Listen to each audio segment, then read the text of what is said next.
सारा के लिए हर दिन एक नया जख्म था। बूढ़ा कोई, वही इंसान जिसे उसने बचपन में पापा कहा, अब उसकी जिंदगी पर एक दहशत बनकर छाया था।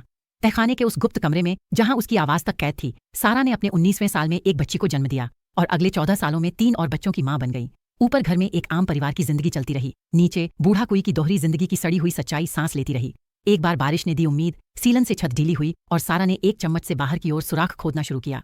टॉर्च की हल्की रोशनी उम्मीद का इशारा बनी, लेकिन तभी एक पड़ोसी ने बूढ़ा कोई को सतर्क कर दिया। पल भर में उम्मीद कुचली गई और सारा का गर्भवती शरीर एक बार फिर पीड़ा में टूट गया। अब बूढ़ा कोई बेरहम बन चुका था। आर्थिक तंगी, बच्चों की बीमारी और गहराती नफरत ने उसे और निर्दयी बना दिया। एक दिन उसने तहखाने में कार के धुएं से सबको खत्म करने की योजना बनाई, लेकिन संयोग से उसका छोटा बेटा गैरेज में पहुंच गया और वो मौत का दरवाजा खुलने से पहले रुक गया। 20 साल बाद बड़ी बेटी का अस्थमा इतना बढ़ गया कि सारा को मजबूरी में अस्पताल ले जाया गया। यह उसकी पहली सांस थी आजादी की हवा में।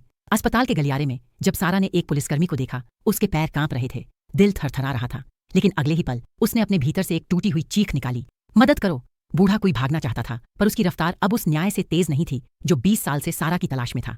पुलिस ने तहखाने से दोनों बच्चों को सुरक्षित निकाला और उस दिन 2 दशक पुराना टूटा परिवार फिर से जुड़ गया। महीनों बाद एक जानी पहचानी आवाज गूंजती है, मोटरसाइकिल की आवाज, और वही लड़का जो 20 साल पहले उसके लिए हर रोज आता था। अब ना झूठ था, न जाल, सिर्फ वो और उसका सच्चा प्रेम।